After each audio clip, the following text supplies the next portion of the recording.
Depuis 2020, Virginie et Benjamin, originaires des Ardennes, ont choisi de changer de vie en reprenant la ferme du Mont-Tabor à Valmeinier. Ici, les journées commencent bien avant le lever du soleil.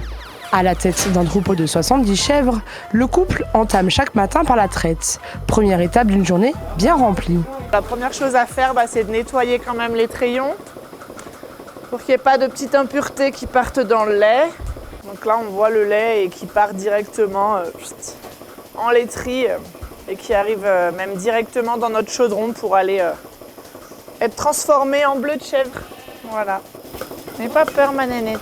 Ce bleu, récemment récompensé par une médaille d'argent au Printemps des chèvres, est entièrement fabriqué sur place. Une belle reconnaissance et une véritable fierté pour ces éleveurs qui valorisent le fruit de leur travail. J'ai un peu des antécédents sportifs et j'ai gardé un peu ce côté compétiteur. Et du coup, le fait de gagner des médailles, ça me plaît quand même si c'est en fromagerie maintenant. Comme nos locaux l'apprécient, oui, effectivement, ils nous le font mettre de côté avant même qu'il soit fabriqué des fois. Là, par exemple, j'en ai en cave, mais qui est encore blanc, parce qu'au départ, c'est blanc, le bleu de chèvre, qui n'est pas affiné. Donc là, à la vente, actuellement, je n'en ai plus du tout. Pour décrocher cette récompense, il aura fallu des heures de travail, de recherche et de nombreux essais. Chaque étape est minutieusement étudiée afin d'obtenir un fromage d'exception. Une fois le lait chauffé à 34 degrés dans le chaudron, Virginie ajoute les ferments. Première étape d'une recette parfaitement maîtrisée.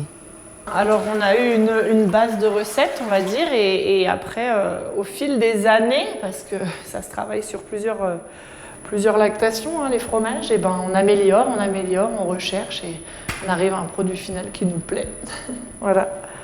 Donc là, avec ma pige, je vais mesurer la quantité de lait qu'on a. Hop, on n'est pas loin de 300 litres. Les ferments vont ensuite maturer pendant une vingtaine de minutes. Vient alors l'ajout de la présure qui permet au lait de cailler et amorce la transformation en fromage. Il est passé de l'état liquide à l'état solide, comme on peut voir. Voilà. Et là, on va le recasser en petits grains, en fait, pour que ces grains s'égouttent et que le caillé rejette son lactosérum, son petit lait. Les fromages sont ensuite moulés à la main. À peine moulés, on retourne les fromages pour qu'ils soient bien réguliers et bien homogènes et que le petit lait s'égoutte bien dans tous les sens. Ça nous offrira une pâte douce, assez crémeuse et qui sera vraiment persillée. On verra les lignes et les cavités remplies de bleu, persillées de bleu-vert. 10 litres de lait, c'est ce qu'il faut pour produire un seul kilo de fromage. Et ici, rien ne se perd. Le petit lait issu de la fabrication sert à nourrir les cochons élevés sur la ferme. Le lait, il est composé naturellement de beaucoup d'eau et quand on transforme le lait en fromage, on va garder que les matières solides. Donc toute l'eau qui est présente dans le lait, le petit lait, le lactosérum, ça va s'échapper et ce sont les cochons qui en profitent. Les fromages prennent ensuite la direction de la cave d'affinage. Un véritable trésor où chaque fromage est surveillé, retourné et entretenu chaque jour. On trouve nos fameux bleus de chèvre qui, comme je vous disais, sont blancs pour l'instant. Mais on peut apercevoir quand même que le bleu est en train de s'y développer.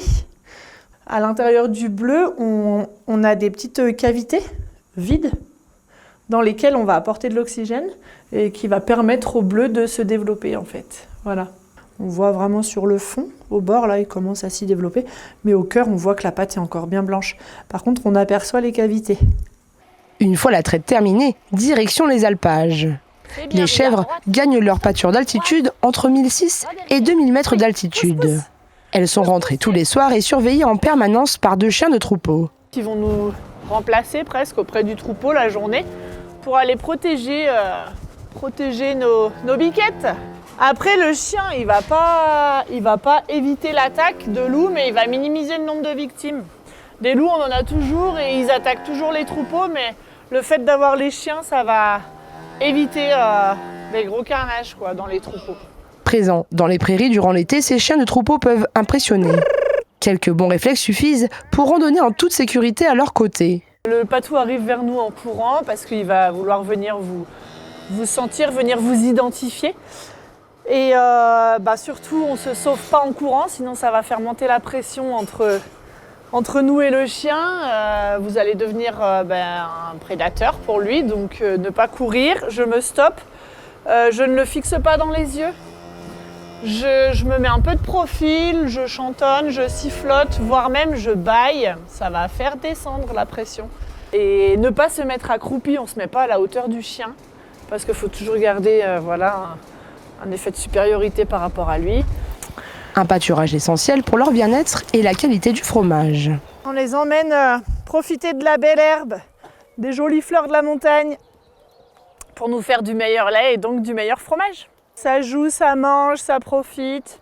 Ensuite, ça ira se poser tranquillement en ruminant pour bien assimiler la bonne herbe.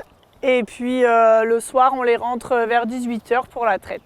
À la ferme du Montabord, chaque animal a son histoire. Benjamin a ainsi accueilli Safrane, une vache tarine devenue une véritable fierté pour l'éleveur.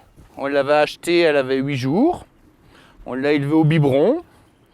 Et puis maintenant, elle nous a fait 3 fois des petits. Et puis là, je la rentre le matin, je la traite, je la ressors. Et le soir, pareil. Et dans quelques temps, elle va rejoindre le troupeau des chèvres.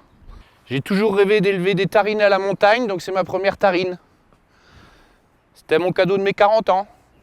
Toute l'année, la ferme du Montabord ouvre ses portes pour partager son savoir-faire et ses produits. Toute la période d'hiver et les 2 mois d'été, on ouvre aussi nos portes à la ferme. Tous les soirs pendant la traite, en saison. Et en ce moment, en intersaison, on est ouvert les vendredis et samedis de 17h à 19h pour que les gens puissent venir découvrir les animaux, la traite des chèvres et ainsi que nos fromages. On propose aussi des apéritifs fermiers qui se font donc à l'heure de la traite. On rentre les chèvres ensemble, on fait la traite, on explique un petit peu la vie des chèvres. Et on finit par une dégustation, un petit apéritif à la ferme. On a reçu 2400 enfants entre janvier et fin mars qui viennent en classe de neige à Valmeinier ou simplement en découverte de la montagne. Et bien souvent, ils veulent passer par la ferme et faire une petite visite. Donc effectivement, j'adore les recevoir et je me dis que peut-être on va éveiller en eux quelques vocations d'agriculteurs, pourquoi pas. Un élevage familial où passion, savoir-faire et respect du territoire se conjuguent pour donner naissance à des fromages de qualité, reconnus et appréciés de tous.